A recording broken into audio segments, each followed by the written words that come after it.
Eggs number increase చేయడానికి ఏమైనా medicines ఉంటాయా అని చెప్పి.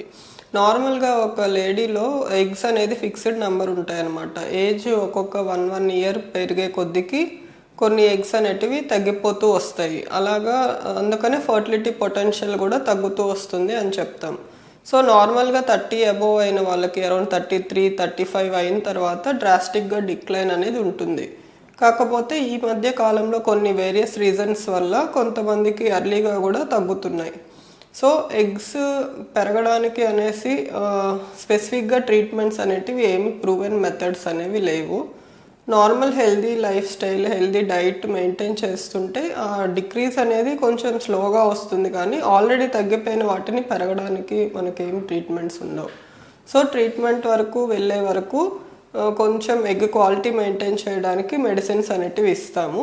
కొన్ని ఎక్స్పెరిమెంటల్ స్టేజెస్లో ఏంటంటే ఒకటి పిఆర్పి అనేసి, స్టెమ్ సెల్ థెరపీ అని ఇట్లాంటివి వస్తున్నాయి.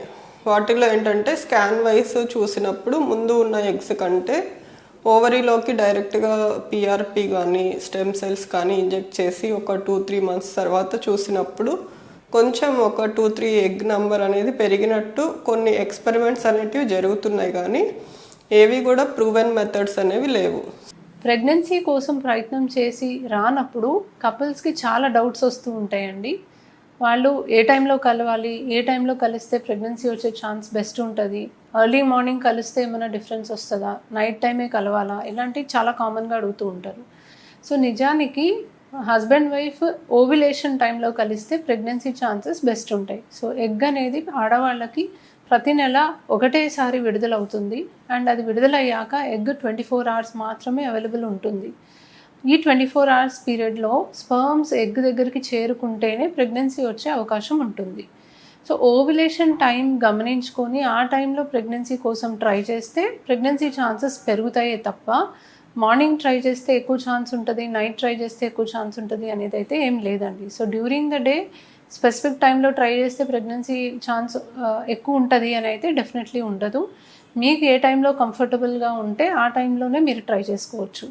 సో ఓవ్యులేషన్ టైం అనేది మీరు ఎట్లా గమనించుకోగలరు? So ovulation usually regular periods వచ్చే వాళ్ళలో పీరియడ్ కన్నా ఒక 14 days ముందు ఓవ్యులేషన్ జరుగుతుంది. సో మీకు రెగ్యులర్ పీరియడ్స్ కనుక వస్తుంటే అప్రాక్సిమేట్గా మీకు పీరియడ్కి 14 days ముందు డేట్ మీరు చూసుకొని ఆ టైంలో అరౌండ్ మీకు ఓవ్యులేషన్ జరుగుతుంది. కాబట్టి రెగ్యులర్గా at least alternate day husband wife కలిస్తే ప్రెగ్నెన్సీ ఛాన్సెస్ బెస్ట్ ఉంటాయి. హలో అండి, చాలా మందికి స్పర్మ్ కౌంట్ కంప్లీట్గా 0 ఉంటే చాలా కంగారు పడుతుంటారు. నా సొంత స్పర్మ్ తోటి ప్రెగ్నెన్సీ రాదా, స్పర్మ్ లేకపోతే నా జీన్స్ తోటి నేను పేరెంట్ అవ్వలేనా అని. ఇలాంటి వాళ్ళందరికీ ఒక వెరీ గుడ్ న్యూస్ అండి. స్పర్మ్ కౌంట్ కంప్లీట్గా 0 ఉన్న మీ ఓన్ స్పర్మ్ టీజా మైక్రోటీజీ అనే అడ్వాన్స్డ్ టెక్నాలజీ ద్వారా మీ ఓన్ స్పర్మ్నే మీ టెస్టిస్ నుంచి రిట్రీవ్ చేసి అలాంటి స్పర్మ్ తోటి ఐవీఎఫ్ ఇక్సీ పద్ధతిలో డైరెక్ట్గా ఎగ్ లోపలికి వేసి బేబీ తయారీ చేసి మీ ఓన్ జీన్స్ తోటి మీకు ఒక బేబీనిచ్చే అడ్వాన్స్ టెక్నాలజీ అనేది అందుబాటులో ఉంది. ఫస్ట్ అసలు స్పర్మ్ కౌంట్ ఎందుకు 0గా ఉంటుంది? మనకి స్పర్మ్ అనేది టెస్టిస్లో తయారీ అవుతుందండి. టెస్టిస్లో స్పర్మ్స్ తయారీ అవ్వాలి అంటే బ్రెయిన్లో నుంచి కొన్ని హార్మోన్స్ సెక్రీట్ అవ్వాలి. బ్రెయిన్లో నుంచి హార్మోన్స్ సెక్రీట్ అవుతే టెస్టిస్లో స్పర్మ్స్ తయారీ అయ్యి అది మూత్రద్వారం ద్వారా బయటకు వస్తుంది. సో ఇదర్ స్పర్మ్ కౌంట్ బయటికి ఏమి రావట్లేదు అని అంటే ఇదర్ బ్రెయిన్లో నుంచి రిలీజ్ అయ్యే హార్మోన్స్ అన్న సరిగ్గా రిలీజ్ అవ్వట్లేదు, లేదంటే ఏదన్నా కారణాల వల్ల టెస్టిస్ ఫెయిల్ అయిపోతుంది, లేదంటే అంతా బాగానే ఉంది కానీ ఏదైనా చిన్న చిన్న ఇన్ఫెక్షన్స్ వల్ల వచ్చే దారిలో అడ్డుగోడలు తయారీ అయ్యి బయటికి కణాలు రాలేకపోతున్నాయి. చాలా మందిలో రెగ్యులర్ పీరియడ్స్ ఉన్నా కూడా ప్రెగ్నెన్సీ రావడంలో డిఫికల్టీ ఉంటుంది అనమాట. సో మరి ఇలా ఉన్నప్పుడు ఏం చేయాల్సి ఉంటుంది అని మనం చూసినట్టయితే ఒక బేసిక్ ఫర్టిలిటీ ఎవాల్యుయేషన్ అనేది చేసుకోవడం ఇంపార్టెంట్ అనమాట. సో ఎప్పుడైతే పీరియడ్స్ రెగ్యులర్గా ఉంటాయో మనకు దీని ద్వారా తెలిసేది ఏంటి అంటే మనకు ఎవ్రీ మంత్ ఒక ఫాలికల్ అనేది పెరుగుతుంది. ఆ ఫాలికల్ అనేది రప్చర్ అయ్యి దాని నుంచి ఎగ్ రిలీజ్ అవ్వడం అనేది జరుగుతుంది. సో రెగ్యులర్ పీరియడ్స్ ఉన్నప్పుడు 99% ఆఫ్ ద కేసెస్లో మనకు అండం విడుదల అవుతున్నట్టు లెక్క అనమాట.